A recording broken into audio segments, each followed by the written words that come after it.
शांति। आज 30 मार्च 2024 दिन शनिवार की साकार मुरली। आइए अब सुनते हैं मीठे मीठे बाप दादा के मधुर महावाक्यों को। मीठे बच्चे, प्राण देने वाला बाप है। वह नॉलेज ऐसी देते हैं जिससे प्राण दान मिल जाता है।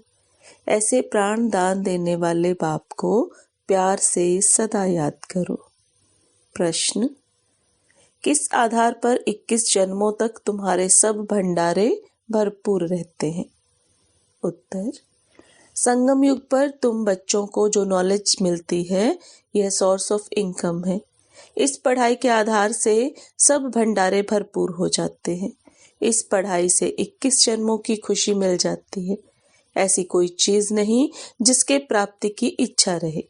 बाबा नॉलेज का दान ऐसा देते हैं जिससे आत्मा क्या से क्या बन जाती है। ओम शांति। भगवानुवाच। सालिग्राम समझते हैं शिव बाबा हमको पढ़ाने आते हैं। बच्चे जानते हैं वही सृष्टि के आदि मध्य अंत को जानते हैं। बच्चों को अब कोई नई बात नहीं लगती, समझ में आ गया है। मनुष्य तो सब भूले हुए हैं। जिसने पढ़ाया उनके बदले पहले नंबर में पढ़ने वाले का नाम डाल दिया है। तुमको पढ़ते पढ़ते यह बात सिद्ध करनी है। भारत के शास्त्रों की ही बात है और धर्म के शास्त्रों की नहीं। भूल ही भारत के शास्त्रों की है। तुम्हारे सिवाय यह बात और कोई सिद्ध नहीं कर सकता। बच्चे जानते हैं यह अनादि ड्रामा है, फिर भी रिपीट होगा। तुम मनुष्य मात्र को सुधारने का पुरुषार्थ करते हो। मनुष्य जब सुधरते हैं तो दुनिया ही सुधर जाती है। सतयुग है सुधरी हुई दुनिया और कलयुग है अनसुधरी हुई पुरानी दुनिया। यह भी तुम बच्चे अच्छी रीति समझते हो और धारण कर समझाने लायक भी बनते हो। इसमें बड़ी रिफाइनेंस चाहिए। बाबा तुमको कितना रिफाइन कर समझाते हैं, सुधारते हैं। बाबा कहते हैं जब तुम सुधर जाते हो तो फिर मुझे सुधारने की जरूरत नहीं रहती। तुम अनआर्य बन पड़े थे, अब आर्य अर्थात देवी देवता बनना है। सो तो सतयुग में ही होंगे। वह सब सुधरे हुए थे, अब अनसुधरे उनकी पूजा करते हैं। ये किसी की बुद्धि में नहीं आता कि हम उनको क्यों सुधरेले कहते हैं। है सब मनुष्य जो सुधरेले आर्य थे वही अब अनसुधरेले बने हैं। आर्य और अनआर्य। बाकी वह जो आर्य समाज है वह मठ पंथ है। यह सब झाड़ से क्लियर समझ सकते हैं। यह है मनुष्य सृष्टि का झाड़। इसकी आयु 5000 वर्ष है। इसका नाम कल्प वृक्ष है, परंतु कल्प वृक्ष अक्षर से मनुष्यों की बुद्धि में झाड़ नहीं आता है। तुमको झाड़ के रूप में समझाया है। वे कह देते कल्प लाखों वर्ष का है, बाप कहते 5000 वर्ष का है। और कोई कितनी आयु सुनाते, कोई कितनी। पूरा समझाने वाला कोई है नहीं। आपस में कितना शास्त्रवाद करते हैं। तुम्हारी तो यह रूह रिहान है। तुम सेमिनार करते हो, इसको रूह रिहान कहा जाता है। प्रश्न उत्तर समझने के लिए भी करते हैं। बाबा जो कुछ तुमको सुनाते हैं उससे ही टॉपिक निकाल तुम सुनाते हो। वो लोग क्या सुनाते हैं यह भी तुम जाकर सुनो, फिर आकर सुनाना चाहिए कि इस प्रकार का वाद विवाद चलता है। पहले तो यह समझाना है कि गीता का भगवान कौन। भगवान बाप को भूलने के कारण बिल्कुल चट खाते में आ गए हैं। तुम बच्चों का तो बाप से लव है। तुम बाबा को याद करते हो, बस बाबा ही प्राण देने वाला है। नॉलेज का दान ऐसे देते जो क्या से क्या बन जाते हैं। तो बाप पर लव रहना चाहिए। बाबा हमको ऐसी ऐसी नई बातें सुनाते हैं। हम श्री कृष्ण को कितना याद करते हैं, वे कुछ देता ही नहीं।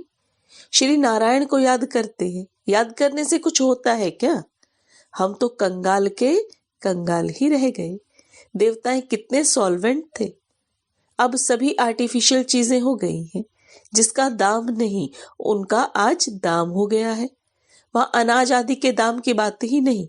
सबको अपनी अपनी प्रॉपर्टी आदि है। कोई अप्राप्त वस्तु नहीं जिसके प्राप्ति की इच्छा रहे।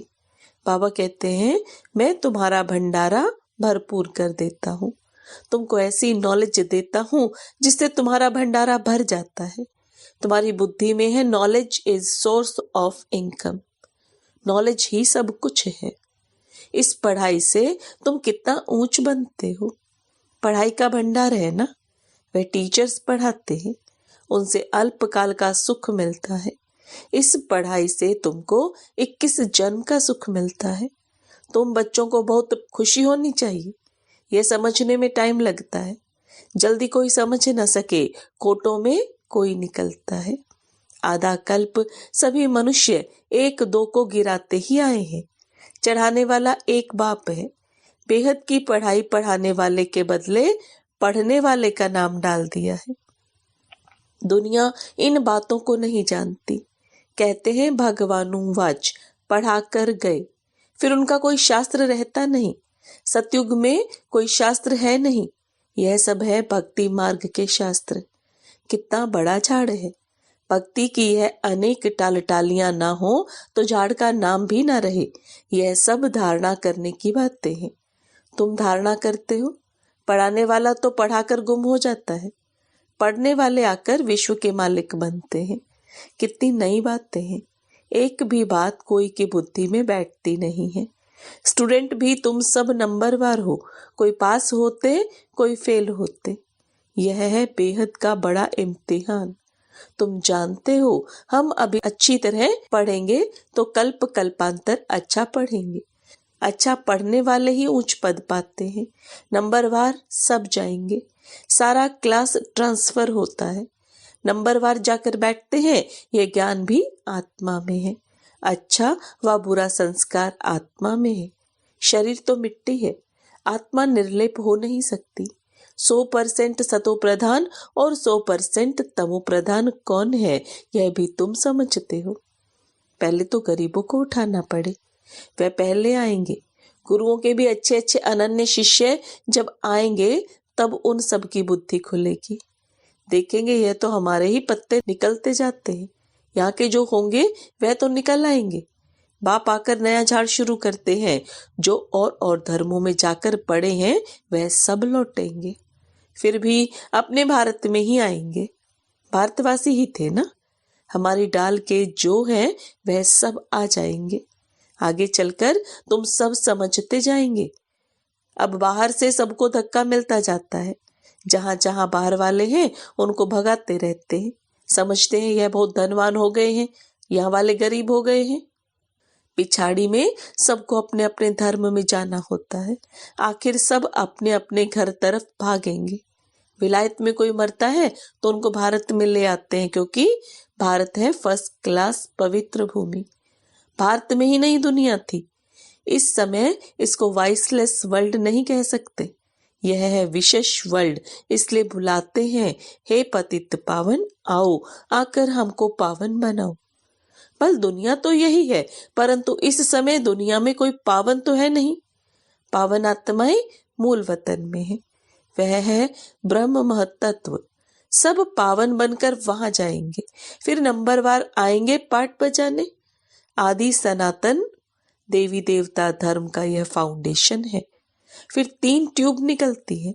यह तो देवता धर्म है, कोई ट्यूब नहीं है। पहले यह फाउंडेशन, फिर 3 ट्यूब्स निकलती हैं। मुख्य है 4 धर्म। सबसे अच्छा धर्म है यह ब्राह्मण धर्म। इनकी बहुत महिमा है। हीरे जैसा तुम यहाँ बनते हो, बाप तुमको यहाँ पढ़ाते हैं, तो तुम कितने बड़े हो। देवताओं से भी तुम ब्राह्मण बड़े नॉलेजफुल हो। वंडर है ना, हम जो नॉलेज लेते हैं वह हमारे साथ चलती है, फिर वहां नॉलेज को ही भूल जाते हैं। तुम जानते हो पहले हम क्या थे, अब हम क्या पढ़ते हैं। ICS वाले क्या पढ़ते हैं और बाद में क्या पढ़ते हैं, फर्क तो है ना। आगे चलकर तुम बहुत नई पॉइंट्स सुनेंगे, अभी नहीं बताएंगे। पार्टी आगे सुनने का है, बुद्धि में रहता है। नॉलेज का पार्ट जब पूरा होना होगा तब हम भी उस समय बाबा के ज्ञान को धारण कर लेंगे। फिर हमारा पार्ट स्वर्ग में शुरू हो जाएगा, उनका पार्ट पूरा हो जाएगा। बुद्धि में बहुत अच्छी धारणा चाहिए। सिमरन करते रहो, बाप को याद करते रहो। याद नहीं होगी तो कम पद पाएंगे। बाप को याद करते करते शरीर का भान निकल जाएगा। सन्यासी भी इस अवस्था का अभ्यास करते करते शरीर छोड़ देते हैं, परंतु उन्हों का रास्ता अलग है, इसलिए उनको फिर जन्म लेना पड़ता है। फॉलोअर्स समझते हैं वह ब्रह्म में लीन हो गया, फिर वापस आ नहीं सकता।